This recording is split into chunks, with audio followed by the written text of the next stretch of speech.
বহু মানুহে বুজি নাপায় চাগে। মই এটা একদম সৰু উদাহৰণ দি দিছোঁ দেই। এই আমাৰ ভাৰতীয় ক্ৰিকেট দলৰ নেশ্যনেল খেলবোৰৰ কথাটো বেলেগ, তেনেকৈ ৰেডিঅ' চেণ্টাৰৰ কথাবোৰ বেলেগ। শিল্পীৰ মাননিটো ৰেডিঅ' চেণ্টাৰত এ গ্ৰেডৰ শিল্পীৰ বেলেগ, ছিনিয়ৰ শিল্পীৰ মাননি বেলেগ। কিন্তু এতিয়া IPL খেলত চাবচোন, ধোনী, MS ধোনী বা বিৰাট কোহলিতকৈ ঋষভ পন্তে পইচা বেছিকৈ পাইছে, নিলাম বেছিকৈ হৈছে, হয়নে? গতিকে এইখন এখন পেচাদাৰী ক্ষেত্ৰ।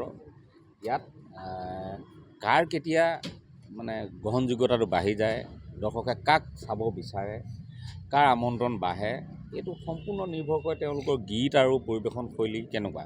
যেনেকৈ ক্ৰিকেটত ফৰ্মৰ ওপৰত নিৰ্ভৰ কৰে বুলি কয় ন, যাৰ ফৰ্ম ভাল হৈ থাকে তাকে IPLত বেছি মানে নিলামত হেৰি হয়।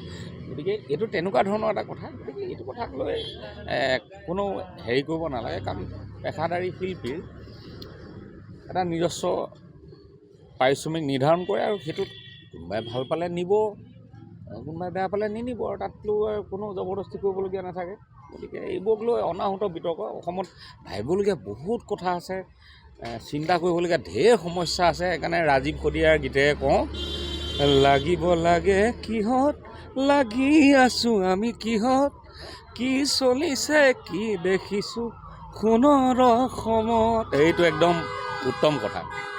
লাগিব লাগে কিহত আৰু লাগি আছোঁ কিহত। একেবাৰে অদৰকাৰী কথাবোৰত লাগি থাকিব নালাগে, সময় নষ্ট কৰিব নালাগে, নিজৰ নিজৰ কাম আছে সকলোৱে কৰিব লাগে। সেইবিলাক মাতিছে, বহু ঠাইলৈকে মাতিছে, এবাৰো যাম। গতিকে সেইটোৱে, আমি কাকো কোনদিনা ক'বলগীয়া হোৱা নাই, কাৰণ কেলৈ যে কমিটি এখনত বহুতখিনি মানুহ থাকে ন, এইখিনি মানুহেতো মোৰ কথা কয় মানুহক মাতিব লাগে। তেনেধৰণে আমাৰ নিমন্ত্ৰণবোৰ আহি থাকে, আমাক ভাল পোৱা এইখিনি মানুহ থাকে। মই এইটো দাবী নকৰোঁ যে সকলো মানুহে ভাল পায়, ভাল পোৱা মানুহ এইখিনি আছে। অসমৰ অৰঙে দৰঙে এইখিনি ভাল পোৱা মানুহ আছে, আৰু সেই মানুহখিনিৰ মৰমতেই আমিও জীয়াই আছোঁ, এইটো স্বীকাৰ কৰিবই লাগিব।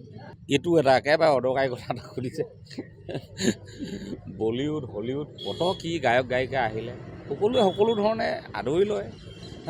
লতা মংগেশকাৰে কিমান অসমীয়া গীত গাইছিলে, ঊষা মংগেশকাৰে কিমান অসমীয়া গীত গাইছে।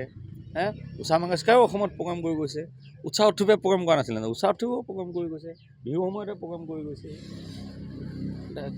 তাক লৈ কোনো সন্ধিয়া নবলগীয়া বা ভয় কৰিবলগীয়া কি কথাটো আছে।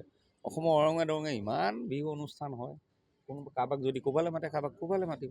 একো কথা এইবোৰ একেবাৰে অদৰকাৰী কথা। মই এইটো একেবাৰে তিলিকিটা উৰাই দিওঁ আৰু এনেকুৱা কথা। মই সোমাই থাকিবলৈ বেয়া পাওঁ এইবোৰ কথাৰ মাজত। আৰু যি প্ৰকৃত শিল্পী, তেওঁ সত্তাটোক ৰাইজে ৰক্ষণাবেক্ষণ দিব, তেওঁ একো চিন্তা কৰিব নালাগে।